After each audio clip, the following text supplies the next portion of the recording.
Assalamualaikum warahmatullahi wabarakatuh. Sampurasun. Wargi-wargi baraya pecinta dongeng Sunda anu dimana beayana, alhamdulillah kalayan kudrat ilahi robbi qadar tinu maha kawasa urang tiasa ditepang dangukeun di sareng simkuring kang tile dina acara carita Sunda atanapi dongeng Sunda. Urang nuluykeun hanca carita anu katunda mitra masih dina judul Ratu Genderuwo. Anu mana ieu carita teh hasil buah karya atanapi karangan Kang Asep Gun ti Majalaya Bandung. Kasugri kaum dangu dina jujutan hanca carita anu katunda pedaran kang tile kasapih kuwanci dina mangsa medarkeun kayaan alam pasosore nyatana ka Siturundul anu mana harita rek dibawa ku Juragan Marna anu maksudna nyaeta rek dijadikeun bujang atanapi purah ngabantuan di bumina Juragan Marna eta hanca teh nya. Sumangga mitra ameh teu nyangkolong kana waktos urang puseurkeun di perhatian urang kana ieu carita.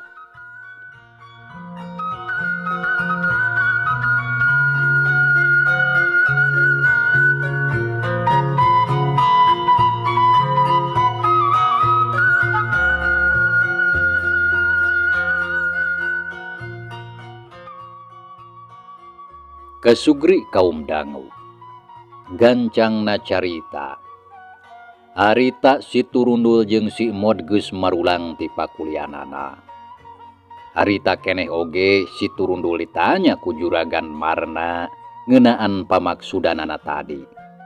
Teu lila mikir Siturundul langsung dae kana ajakan ti Juragan Marna anu mana manehna dijadikeun pagawe di imahna purah ngabantuan babu anyarna jeung migawe pagawean sejena. Wanci memeh magrib Juragan Marna amitan ka Wauca. Atuh Siturundul oge sarua amitan ka Wauca oge ka si Mod. Samemeh Juragan Marna ngajugjug ka lemburna teu poho nyimpang heula ka lembur Cilentah. Nyatana rek bebeja ka indung bapana Siturundul.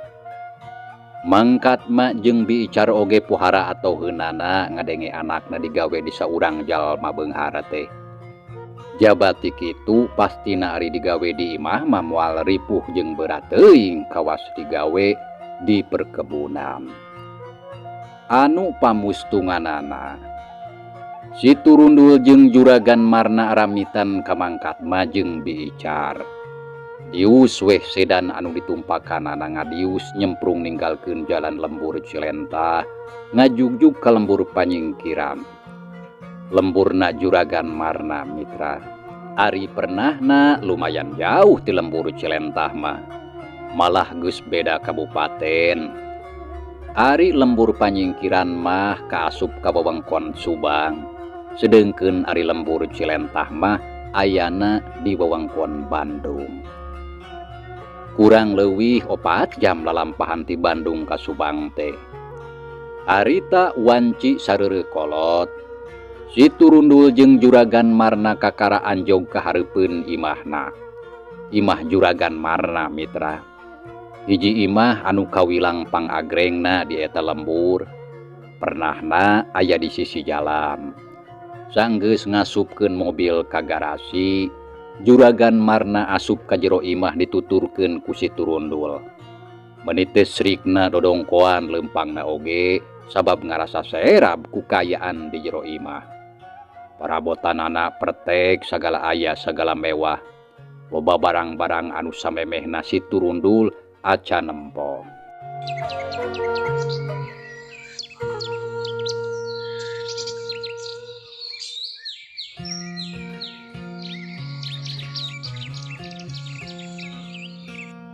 Sok diuk heula ka dinya Dul, ge kuring rek ganti heula pakean. Asa hareudang ieu teh. Ceuk Juragan Marna tuluy manehna ngoloyong ka kamar.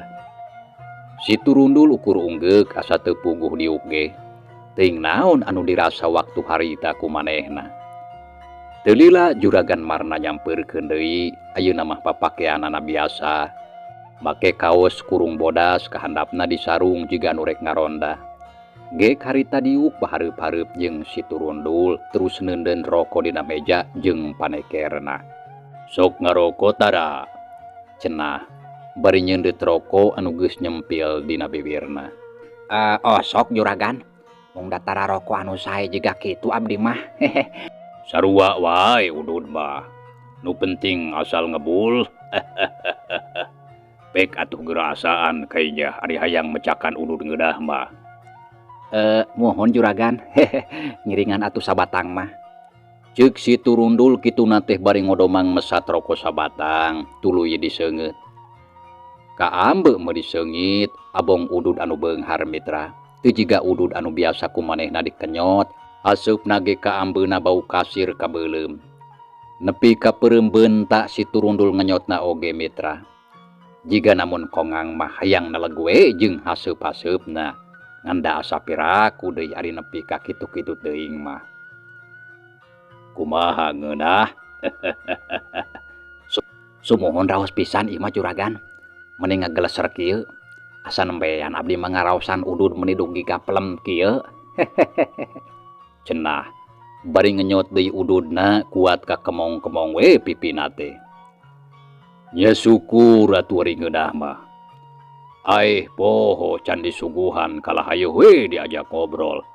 Kela daguan heula urang nita heula biina seunama wadahareun ka dieu. Atawa bisi rek dahar atuh sakalian bisi peuri beuteung?" "Ah moal Juragan, apanan entos tuang mah tadi waktos di bumi abdi." "Nya kajeun atuh ari moal mah. Bek daguan heula sakedeung kuring rek ka biina." Leos weh Juragan Marna ngaleos muru ka rohangan tukang. Rohangan dapur anu ngahiji jeung rohangan tempat sare babuna anu ngaran biina. Tekung silila oge geus ngurunyung deui bari dituturkeun ku saurang awewe tengah tubuh sapantaran jeung indungna si Turundul. Dina leungeunna ranggem kopieun keur nyuguhan si Turundul. Sok eta susuguh ditundaan dina meja hareupeun si Turundul jeung dununganana. Terus eta awewe anu ngaran biinah teh ngaleos deui ka lawang dapur. Tapi teu kebat lantaran dicalukan ku Juragan Marna. "Rek ka mana deui Bi?" "Ge ulah ka ngaleos, tiuk heula di dinya tah. Kuring aya picaritaeun." Ceuk Juragan Marna bari nunjuk kana kursi gigireun si Turundul. Atuh teu leleda kalawan bari kokoyom podan gek biinah diuk gigireun si Turundul bari ngeluh. Lantaran ngarasa ajrih ku pamor dununganana. "Kieu ieu teh Bi. Jadi ti mimiti isukan ibi barang gawena bakal aya nu bantuan. Yaeta ieu Jangdul. Ya ari pagawean Jangdulna mah lain eta hungkul. Pokona naon we kira-kira pagawean anu diimah eta jadi tugas Jangdul. Ngan mun bibi perlu titaheun ulah asa-asa. Titah we Jangdul. Itu Bi." Ceuk Juragan Marna ngajelaskeun ka biinah oge ka si Turundul. "Sumohon Juragan," jawab biinah pondok. Janten tugas abdi teh naon wae diantawisna Juragan. Malum abdi mah urang kampung janten kirang terang kana naon rupi pada melan di bumi Juragan anu sakieu agrengna." Si Turundul hayang leuwih jelas ngeunaan pagawean anu kudu dijalankeun ku manehna. Atuh pok Juragan Marna nyarita deui sacara leuwih jelas ka si Turundul. "Oh kieu Dul. Di antarana ngepel, sasapu, ngurus kekembangan anu aya di hareupeun imah, jeung ngabantu-bantu pagawean biinah di dapur. Bisi aya anu kudu dipigawe ku lalaki, engke oge bakal ngarti sorangan kana naon anu kudu dipigawe ku maneh." Pokna bari rutret kanu duaan. Antukna si Turundul oge ngartieun ari geus dijelaskeun kitu ku Juragan Marna mah. "Tah kitu we Ja. Ngararti meureun. Jug we bisi ayeuna rek istirahat mah. Kamarna nu ngarendeng jeung kamar biinah keur Jangdul mah. Kuring oge ayeuna mah geus tunduh rek istirahat heula." Ceuk Juragan Marna mungkas omonganana. Saterusna manehna ngoloyong asup ka jero kamarna. Ari Siturundul manehna oge cengkap tina diukna, tuluy leumpang kalawang tukang nuturkeun biinah. Sanggeus aya di rohangan tukang, pok biinah nyarita ka Siturundul. Kamarna nu ieu paragi sare ujang mah tagus diberesan ku bibi kasur jeung anggal katut simut nage. Bibi rek sare heula nya jang. Kituna teh bari asup ka kamarna. Atuh Siturundul oge teu lila deui mikir, bus we manehna ge asup ka kamarna anu dituduhkeun tadi ku biinah. Nya wae di jero kamar teh meuni gadenaheun, jaba kawilang lega deui teu kawas kamar di imahna. Kasurna lega jaba hipu, make seprena oge meuni weuteuh keneh jigana teh. Di sajeroning eta kamar meuni sarareungit, matak seger ka ambeuna. Meuni ngarareunah jeung lalegaki ari kamar imah anu beunghar mah. Jaba sarungit deui, teu jiga nggon aing. Sajaba ti heurin teh kasurna oge lepet. Katambah loba tumila. Ieu mah kasurna ge meuni empuk kieu. Betah pisan jigana digawe di dieu mah aing teh. Kitu gerentesna Siturundul, bari ngeundek-ngeundek bujurna kana kasur meuni ngenyod jeung ngampul jiga nu make per. Tapi ari juragan marna bogaheun anak teu nya. Asa eueuh sasaha deui geuningan di jero imah anu sakieu ablag-ablagna teh. Boa pamajikan ge teu bogaheun meureun. Siturundul gegarandang. Satuluyna manehna ngagelehe kana kasur. Teu lila reup we sare kadenge sora kerekna meuni jegrek. Untungna ka tengah imah mah teu kadenge, da kebek kahalangan ku tembok jeung pantolawang rohangan dapur sakaligus rohangan tempat sare manehna jeung biinah.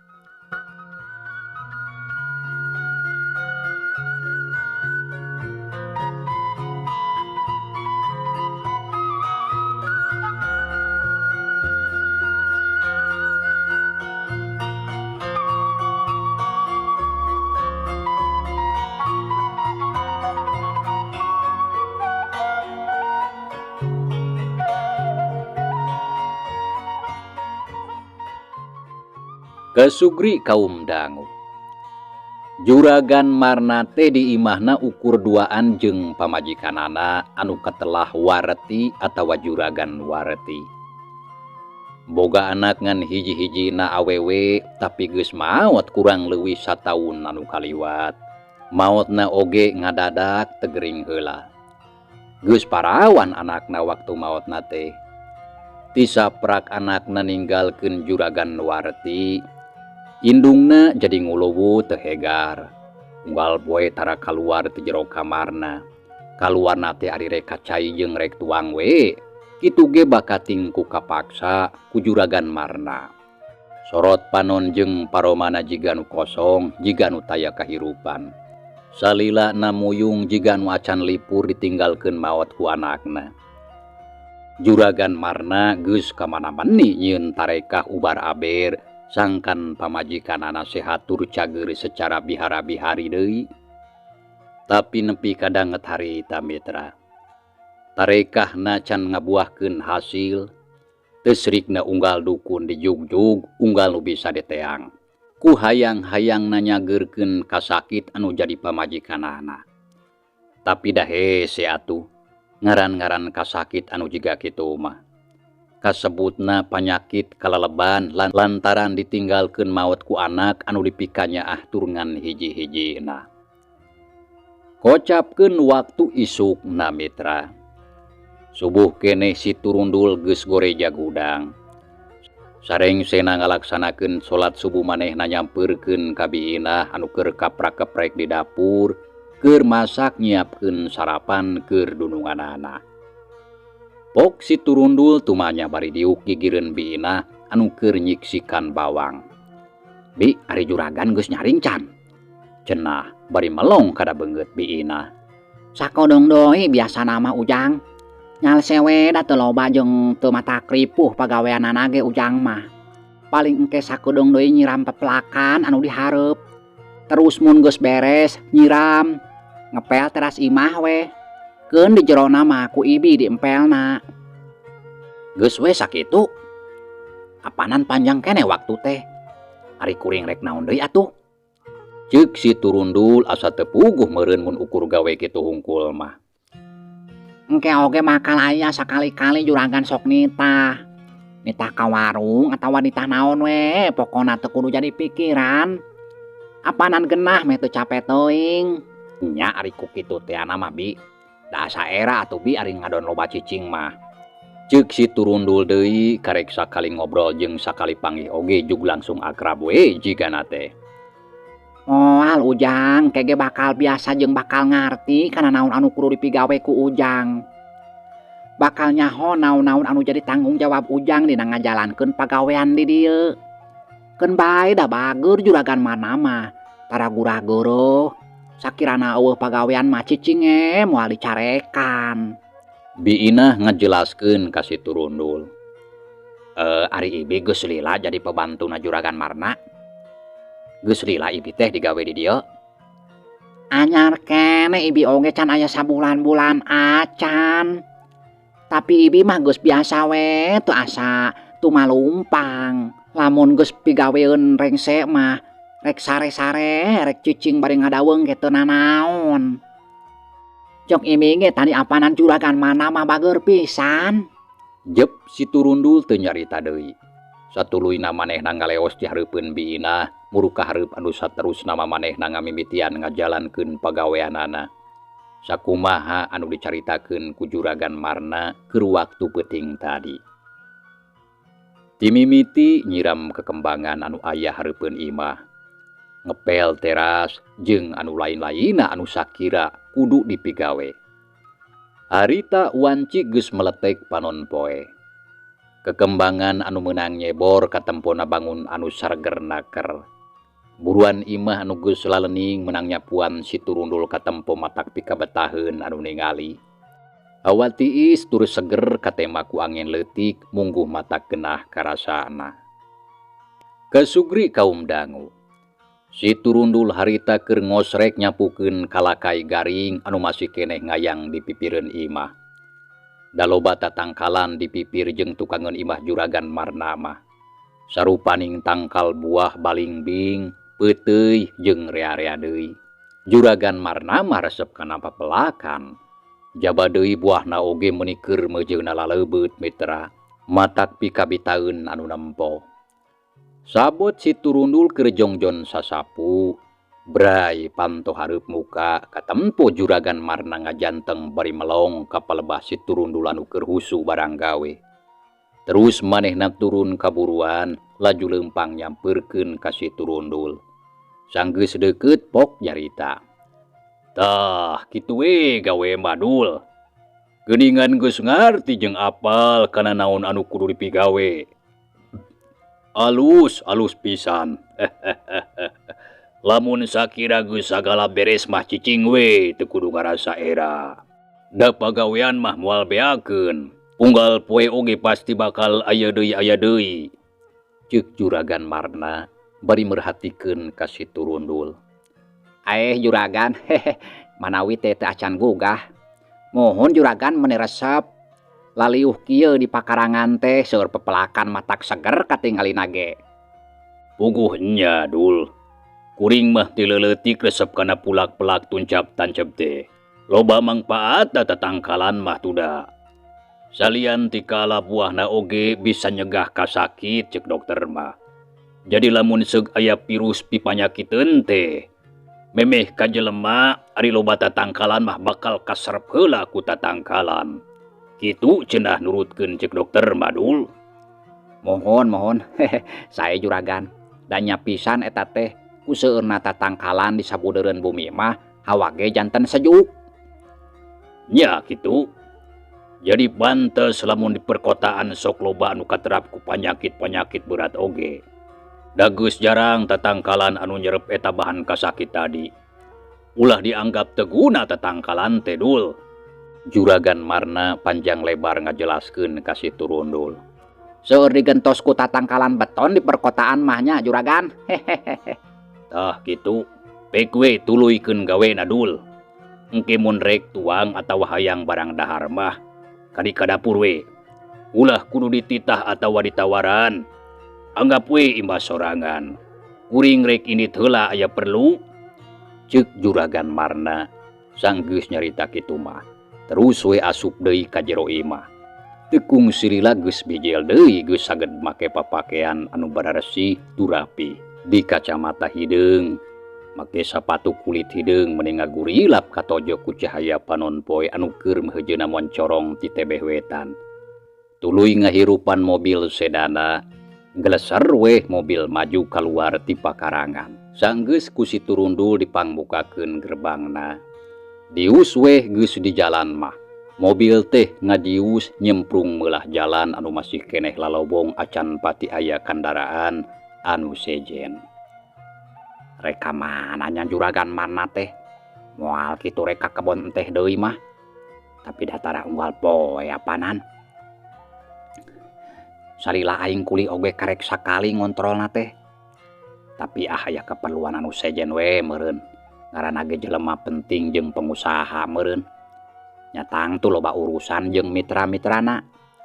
Ceuk si Turundul ngagerentes jeroeun hatena. Kasugri kaum dangu. Wanci bedug lohor. Si Turundul geus beres sagala pagaweanana. Koloyong manehna ngoloyong nyampeurkeun ka biinah anu keur diuk di pakarangan tukang. Da aya lawang ti tukang ka dapur teh. Jadi teu kudu ciling cingcat ngaliwatan jalan panto hareup. Mun rek asup ka dapur atawa ka kamarna ge. Kasampak biinah keur diuk dina bangku anu aya handapeun tangkal balingbing. Katempona bangun anu nyalsenaker. Keur naon, Bi? Tuh meuni genah kieu geuning di dieu mah. Awana meuni tiis matak seger karasana kana awak. Bener Juragan Marna mah geten, Bi. Sakuriling imah teh meuni loba pepelakan jeung tatangkalan anu mangpaatur gede gunana. Ceuk si Turundul. Kituna teh bari geek diuk dina bangku leutik anu aya di hareupeun biinah. Si Ojang, nya jangkeur niis we Ibi mah. Reuruh heula da geus tengah poe waktuna istirahat. Ari Jang Ndul geus dadaran, ti isuk nepi ka beurang kieu asa can katingali barang dahar. Biinah melong ka si Turundul. Acan Bi da teu tuman uing mah dahar isuk-isuk teh. Sok kalah katunduh. Cukup ku nginum cai enteh we tadi jeung udud. Tah mun ayeuna mah rada hayang. Nyakari we atuh. Juk di dapur sangu jeung dongona ge geus ngajagrag. Ulah sok ngantep beteng bisi Sulastri. Lain Sulastri meureun Bi, tapi Sumardi. Atuh Sumardi mah ngaran salaki Ibi. Ujang Sumardi papanjangan nama. Oh, kutan teh. Ampura we atuh Bi, da teu nyaho. Lain Bi, uing teh aya tanyakeuneun. Ari Juragan Marna gaduheun istri henteu? Asa teu nempo tadi ti isuk keneh ge. Nya maksud uing teh teu ningali aya jelema deui di dieu mah. Boga ngan jarang kaluar ti kamarna. Kaluarna ti ari rek kacai we. Tadi oge ku Ibi geus dianturan tuangeun ka kamarna. Tapi teu daekeun uang hare-hare we ka Ibi ge. Oke tuh paingan atuh jeung uing teu panggih-panggih ari cicing wae di kamar mah. Nah kunaon kitu Bi eta juragan istri teh? Gering atawa naon? Si Turundul jadi penasaran. Nya gering. Ngan lain gering biasa. Tapi naon atunya disebutna teh? Nya eta geringna lantaran kalaleban kudu jadi anak. Kalaleban kudu jadi anak. Kumaha maksudna Bi? Nah kamana kitu anakna teh? Si Turundul tambah penasaran. Ibi ge sabana nama teu apal ari nu leuwih jelas nama. Apanan anyar keneh jadi purah babantu di Juragan Marnana ge. Ceuk meja ti tatangga urang dieu cenah budakna Juragan Marna teh awewe geus parawan. Dengan ukur hiji-hijina budakna ge Juragan Marna mah. Tapi geus maot kurang leuwih 1 taun ka tukang. Maotna oge teu gering heula malah ceuk anu ngaromong mah. Maotna teh aya anu ngaguna-guna ku jalma anu teresep ka Juragan Marna cenah. Tapi toing ketang eta mah ukur panjang kahungkul. Tapi bisa wae doi napugu kangaranan pangusaha mah pasti loba pesainganana. Tah tisaprak haritanya tisaprak anakna maot. Indungna anu ngaran Juragan Warti jol kitu we jiga nu ngalang layung. Tetepna kosong, ngomongna oge jarang. Hari teu perlu teuing mah. Nya ceuk ibi tadi teh Juragan Warti teh kagegeringan kudu jadi anak. Tak kitu Sujang. Ceuk Biina nyoba nerangkeun ka Siturundul dumasar beja ti tetangga-tetanggana Juragan Marna anu imahna dareukeut ti dinya. Oh, paingan atuh ari kitu mah kaharti kuing ge ari kitu jujutanana mah. Ari samemeh ibi ka dieu saha nu purah babantu ka Juragan Marna teh Bi? Apanan ceuk ibi ge tadi ibi mah can sabulan-bulan acan digawe di dieu teh. Siturundul jadi nyosok jero. Jadi ngarasa hayang leuwih nyaho kana kayan di mah dudunganana anu leuwih jauh tur leuwih gemet. Cek Juragan Marna mah urang lembur Cikoneng cenah. Kan geus maot deui eta oge. Jadi pikeun gegentina nyanita ka ibi. Kitu Ujang. Oh, jadi purah babantu anu teh heula teh maotnya Bi. Maotna lantaran panyakit atawa kumaha? Siturundul teu pupuguh hatena jadi ngarasa aya anu teu beres anu keur tumiba ka kulawarga Juragan Marna. Nyadu katoing atuh da ibi ge teu totelapek nanyakeun. Pokona mah maot we cek Juragan Marna nyaritana ka ibi mah. Jep we Siturundul teu nyarita deui. Sajongjongan manehna jadi ngahuleng. Nyoba-nyoba ngimpleng ngeunaan kajadian anu tumiba ka dununganana. Timimiti anakna anu cenah ceuk Biinah maotna aya anu nyebutkeun alatan keuna kupang wisaya ti batur.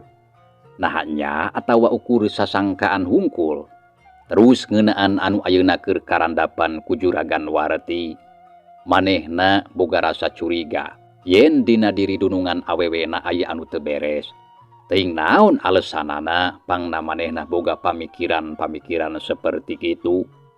Ngan anu jelasna sakumaha anu geus dicaritakeun ti awal ieu carita. Siturundul memang mibanda kanehan sarta keleuwihan dina dirina anu arang dipikaboga ku jalma rea. Apanan waktu keur budakna oge manehna mah bisa ngeleh-ngelehkeun bangsa siluman sagala. Jadi teu aneh lamun diri sajatina ayeuna kahudangkeun deui.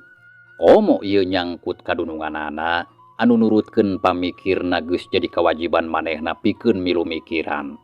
Beh dituna milu mikiran atawa ngabantuan kana naon rupa kasusahna nu ayeuna keur jadi bang baluha teh katut pikiran anu jadi dununganana.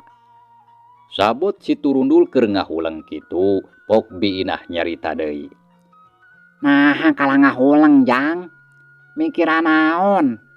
Geus lah ulah loba teuing pikiran. Cing betah anggur sing. Ulah inget wae kalembur karek oge sapoe. Cenah bari melong kana beungeut Siturundul. Hehe, teu ngahuleng wing abi. Saha bari oge anu inget kalembur. Wing mah ieu keur ngararasakeun beuteung geus mimiti pupurilitan menta eusi. Jawab Siturundul ngabohong. Apanan cuk ibi oge henjuk hari nyokotan dina meja dapur rek dahar mah. Kalah ngajak ngobrol we tuh da Ujang mah. Nya Bi, rek tuang heula ah, bisi Sulastri ceuk ibi ge. Hehehe. Leos we geus nyarita kitu mah. Siturundul ngaleos di hareupeun Biinah. Langsung muru ka panto dapur, laju nyokot piring. Tuluy ngdug sangu jeung deungeuna anu geus ngajagrag luhureun meja.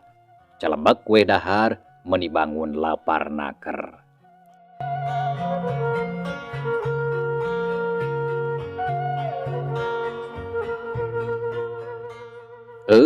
Mitra cageula ieu carita urang tunda heula nya.